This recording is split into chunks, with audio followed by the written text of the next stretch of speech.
Martin. Et donc François Bayrou est attendu à Mayotte dès demain matin. Le nouveau locataire de Matignon sera accompagné de 5 ministres d'État, dont Manuel Valls et Elisabeth Borne. Le but, trouver des solutions concrètes pour les habitants de l'île dévastée par le cyclone Chido, avec un bilan humain encore incertain, au moins 39 morts, plus de 4000 blessés. Comme Emmanuel Macron, François Bayrou devrait aller à la rencontre des Mahorais. Il a déjà annoncé avoir pris une circulaire pour recenser les besoins des fonctionnaires à Mayotte, en plus de la loi spéciale pour la reconstruction. Mais un peu plus de 2 semaines après le passage de ce cyclone Chido, la situation sur place n'a guère évolué, Maxime Gondelot.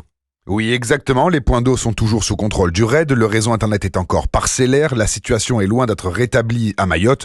Seulement 50% des Mahorais ont de nouveau de l'électricité.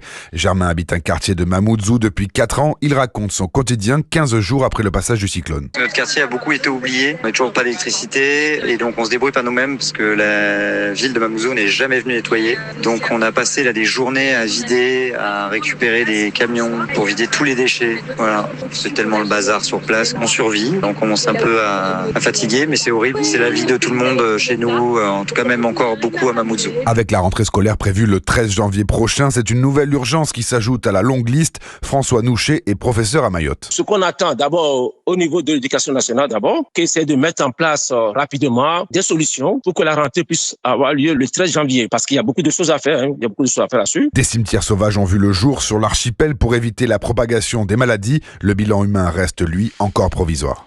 Maxime Gondelot pour Europe.